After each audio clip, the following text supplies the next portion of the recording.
नमस्ते प्यारे बच्चों, फिर हाजिर हूँ आपके सामने हमारी हिंदी की बगिया का एक नया और सुंदर फूल लेकर। आज के हमारे इस फूल का शीर्षक है सूरदास के पद। यह हमारी 8वीं कक्षा की वसंत पुस्तक का 15वां पाठ है। इसमें सूरदास जी ने कृष्ण की बाल लीलाओं का वर्णन किया है। सबसे पहले हम सूरदास जी पर थोड़ी सी चर्चा अवश्य करेंगे। सूरदास जी वात्सल्य रस के सबसे बड़े कवि माने जाते हैं। सूरदास जी ने जितना सुंदर और प्रभावशाली वर्णन कृष्ण की लीलाओं का किया है, उतना किसी भी अन्य कवि ने कभी नहीं किया। कहा जाता है कि सूरदास जन्मजात अंधे थे, लेकिन जब हम उनकी रचनाओं को पढ़ते हैं तो हमें कहीं पर भी ये जाहिर नहीं होता कि उनकी आंखें नहीं थी या उन्होंने कृष्ण जी को अपने आसपास नहीं देखा था। इन सभी रचनाओं को, इन सभी पदों को पढ़ने पर हमें ऐसा महसूस होता है कि जैसे उन्होंने स्वयं श्री कृष्ण को बाल लीलाएं करते हुए देखा है। उनके एक एक पद में, एक एक पंक्ति में इस तरह के एहसास दिए गए हैं, इस तरह के एहसास वर्णित हैं कि हमें लगातार ये महसूस होता है कि भगवान श्री कृष्ण हमारे सामने इन बाल लीलाओं को कर रहे हैं। हमारे पाठ्य पुस्तक में सूरदास के जो पद दिए गए हैं, केवल 2 पद हैं। उन 2 पदों का ही हम यहाँ पर वर्णन करेंगे। इन दोनों पदों में कृष्ण की बाल लीलाओं का वर्णन किया गया है। कृष्ण बाल सुलभ जितनी भी क्रियाएं करते थे, जितने वो अपनी माँ से हठ करते थे, जिद करते थे, या वो बलराम के साथ अपनी तुलना करते थे, उन सभी बातों का यहाँ पर वर्णन किया गया है। ये बड़ा एक रोचक सा पाठ है। आशा है कि हम सभी इसको ध्यानपूर्वक सुनेंगे और समझेंगे। एक एक अर्थ सहित मैं आपको काव्यांश का अर्थ समझाऊंगी ताकि आपको किसी प्रकार की कोई कठिनाई का अनुभव ना हो। तो आइए अब हम अपने पाठ को शुरू करते हैं। मैया कब ही बढ़ेगी चोटी। अब यहाँ पर श्री कृष्ण भगवान अपनी माँ यशोदा से पूछ रहे हैं, प्रश्न पूछ रहे हैं। मैया यानी माता कि हे माता, मेरी चोटी, कब ही का अर्थ होता है कब, कि मेरी चोटी कब बढ़ेगी, अर्थात कब लंबी होगी। कितनी बार मोही दूध पियत भई। अब माँ यशोदा क्या करती है, उन्हें बहला कर रखती है। उन्हें बार बार एक ही बात कहती है कि यदि तुम दूध ज्यादा पियोगे तो तुम्हारी चोटी बड़ी जल्दी लंबी हो जाएगी। अब यहीं पर कृष्ण उनसे यही सवाल कर रहे हैं, कितनी बार मोही दूध पियत भई। कितनी यानी कितनी बार, कि मैं कितनी बार दिन भर में दूध पीता हूँ। पियत यानी पीता हूँ। यह अजहू है छोटी। अजहू यानी अभी भी, अब भी यह छोटी है।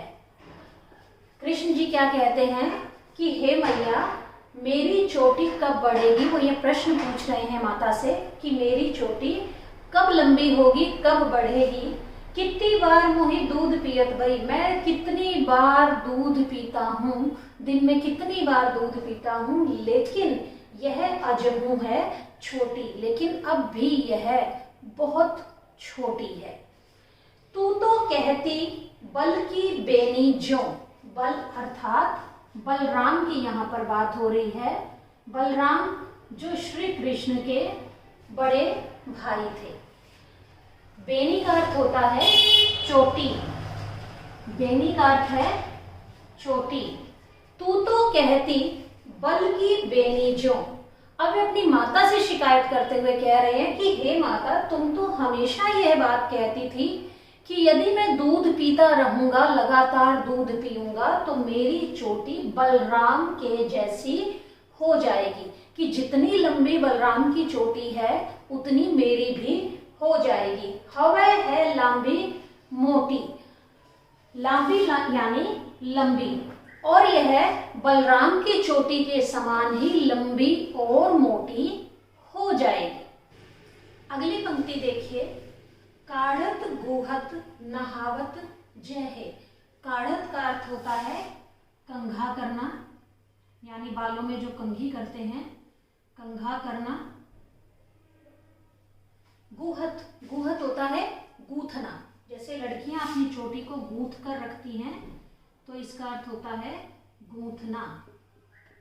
नहावत, नहावत का अर्थ होता है नहाना। नागिन सी भूई लोटी, भूई का अर्थ होता है भूमि, भूई का अर्थ है भूमि, लोटी का अर्थ होता है लौटना।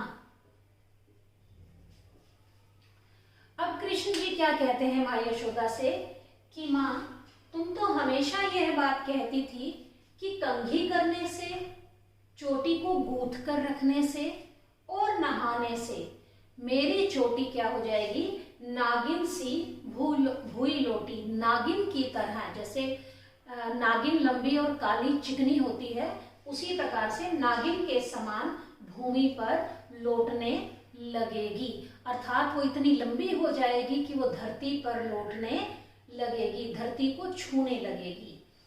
काचो दूध पियावत पची पची, काचो का अर्थ होता है कच्चा, क्योंकि माँ यशोदा क्या करती हैं कि उन्हें बहला फुसलाकर क्या कहती हैं, दूध पियो ताकि चोटी तुम्हारी जल्दी लंबी हो जाए। पियावत का अर्थ होता है पिलाना। पची पची का अर्थ होता है रोज रोज, पची का अर्थ है रोज रोज। देती ना माखन रोटी, क्योंकि कृष्ण जी को क्या शिकायत थी कि माँ यशोदा ने उन्हें बहला फुसलाकर माखन रोटी देना बंद कर दिया था और उन्हें दिन भर दूध पिलाया करती थी ताकि उनकी शारीरिक वृद्धि अच्छी प्रकार से हो। तो अब वो क्या शिकायत कर रहे हैं कि काचो दूध पियावत पची पची, तुम हर रोज मुझे कच्चा दूध पिलाने के लिए दे देती हो, बहला फुसलाकर दे देती हो, देती ना माखन रोटी, और मुझे खाने के लिए मक्खन और रोटी बिल्कुल नहीं देती हो। सभी जानते हैं कि कृष्ण भगवान को मक्खन और रोटी बहुत पसंद थी। मक्खन तो वो छींके पर से तोड़ तोड़ कर खाया करते थे, निकाल लेते थे, चुरा लेते थे। सूर चिर जीवो दो भैया, दो का अर्थ होता है दोनों, दो का अर्थ है दोनों। चिर जीवो का अर्थ है लंबी उम्र हो, यानी चिरंजीवी, चिरंजीवी, चिरंजीवी को चिरजेवो कहा गया है। सूर चिरजेवो दो भैया।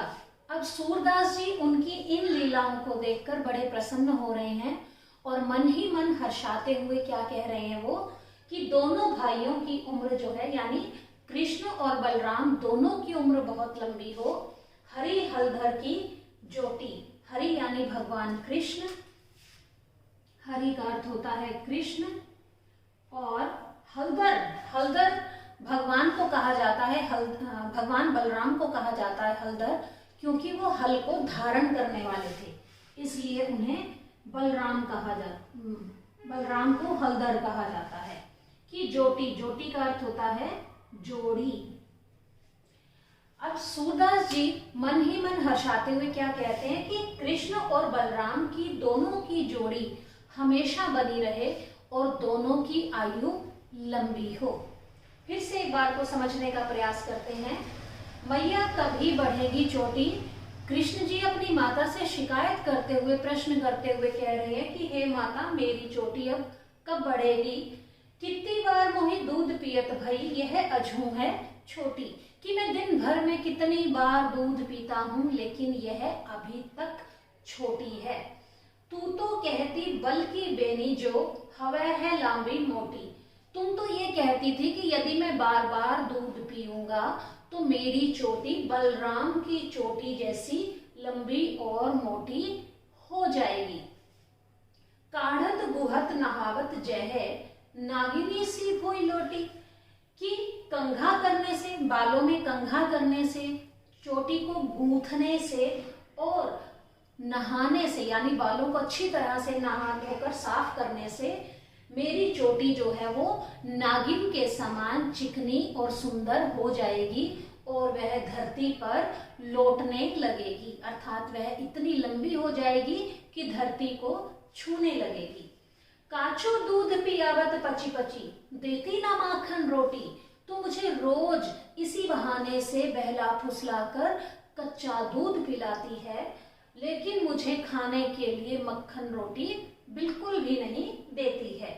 सूर चिर जीवो दो भैया हरि हलधर की जोटी। सूरदास जी इन बाल लीलाओं को देखकर मन ही मन हर्षा रहे हैं और वो प्रार्थना कर रहे हैं कि दोनों भाई हमेशा चिरंजीव रहें, लंबी उम्र हो, दीर्घायु हो और कृष्ण और बलराम की जोड़ी हमेशा बनी रहे। तो आइए बच्चों, अब हम दूसरे पद को समझने का प्रयास करते हैं। इस पद में गोपियां मां यशोदा से शिकायत कर रही हैं कि कृष्ण ने उनका सारा दूध, दही और मक्खन खा लिया है। वे जब चाहे तब अपने दोस्तों के साथ घर में घुस जाते हैं और मक्खन और दही वगैरह चुरा कर खा लेते हैं। तो इन पंक्तियों में गोपियां मां यशोदा से शिकायत कर रही हैं, उलाहना दे रही हैं। क्या कहती हैं वे? तेरे लाल मेरो माखन खायो। तेरे होता है तेरे या तुम्हारे, लाल का अर्थ क्या है? पुत्र। कि तुम्हारे पुत्र ने मेरा मक्खन खा लिया है। दोपहर दिवस जानी घर सुनो, ढूंढी ढंढोरी आप ही आयो। अब वो क्या शिकायत कर रही हैं? दोपहर यानी दोपहर के समय। दोपहर का अर्थ होता है दोपहर के समय। दोपहर के समय जानी यानी जानकर, घर सुनो, सुनो यानी सूना। कि दोपहर के समय घर को सूना जानकर, अर्थात जहां पर कोई ना हो, कि कोई आराम कर रहा है, कोई दिखाई ना दे, दोपहर के समय घर को सूना जानकर ढूंढी ढंढोरी आप ही आयो। ढूंढ ढूंढ कर वह स्वयं ही अंदर चला आया, यानी जगह ढूंढ ढूंढ कर वो खुद ही, भगवान श्री कृष्ण खुद ही घर के अंदर चले गए।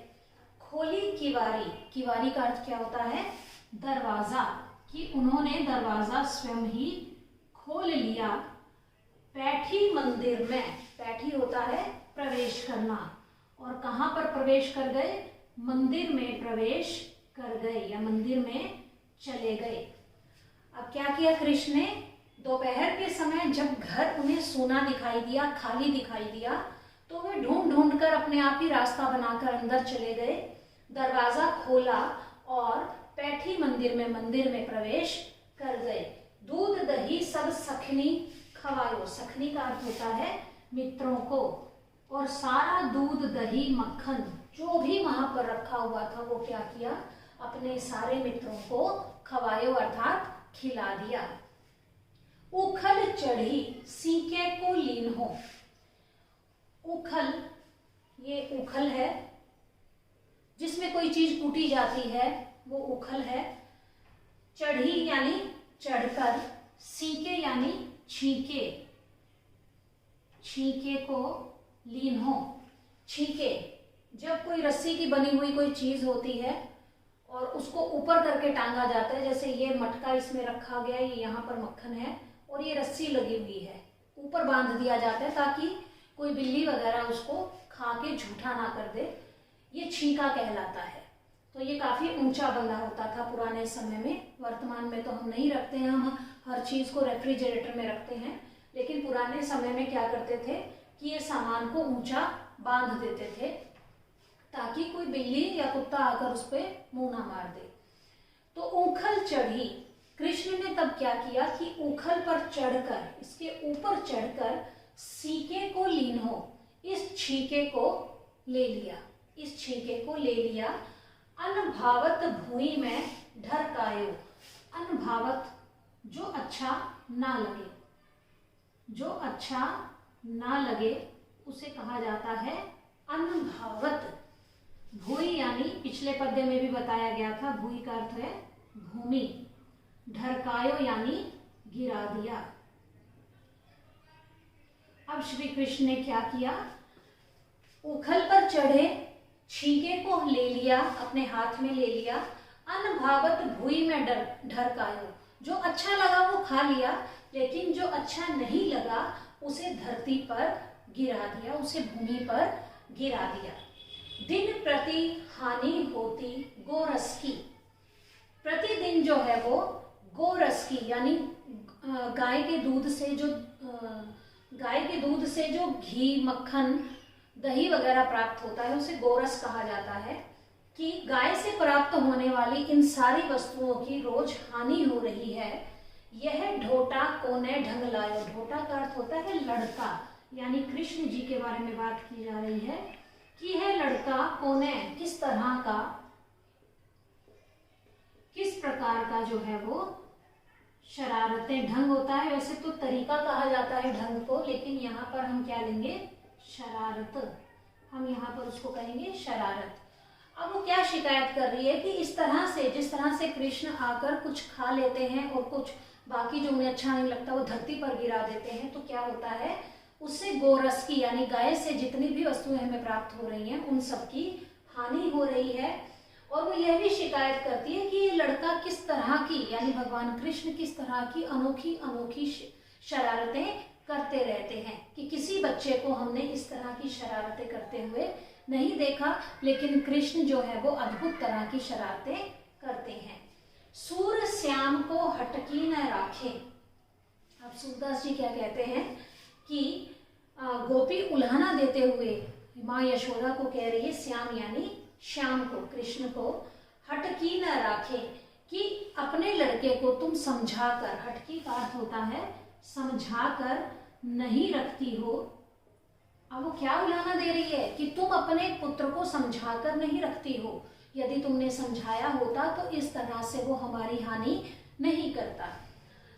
गोपी जो है वो माँ यशोदा को उल्हाना देते हुए कहती है कि तुम अपने पुत्र को समझाकर ना रखे, नहीं रखती हो, तैही पूत अनोखो जायो, कि तुमने ही ऐसा अनोखा और अद्भुत पूत यानी पुत्र पैदा किया है। जायो का अर्थ होता है पैदा करना, कि तुमने ही ऐसे अद्भुत पुत्र को जन्म दिया है और तुम उसे समझाकर भी नहीं रख सकती कि वो गोरस की हानि ना करे। आइए हम फिर से एक बार इस पद्य को ध्यानपूर्वक सुनते हैं। तेरे लाल मेरो माखन खायो। गोपी जो है वो माँ यशोदा को उल्हाना देते हुए, शिकायत करते हुए कहती है कि तुम्हारे पुत्र ने मेरा सारा मक्खन खा लिया है। कब खाया? दोपहर दिवस जानी घर सुनो, दोपहर के समय घर को सूना जानकर, अर्थात घर में कोई नहीं है ऐसा समझकर, ढूंढी ढिंडोरी आप ही आयो, वे स्वयं ही ढूंढ ढांड कर अंदर चला गया। खोली किवारी, उन्होंने दरवाजा खोल लिया और मंदिर में प्रवेश कर लिया। दूध दही सब सखने खवाया, और मंदिर में जाने के बाद क्या किया कि जितना दूध दही घी वहां पर रखा हुआ था वो सब क्या किया, उन्होंने अपने मित्रों को खिला दिया। उखल चढ़ी, उखल पर चढ़कर सीके को लीनो, उन्होंने छीके को अपने हाथ में ले लिया और सारा मक्खन खा लिया। अन्न भावत भुई में ढरकायो, जो उन्हें अच्छा नहीं लगा वो उन्होंने भुई यानी धरती पर गिरा दिया।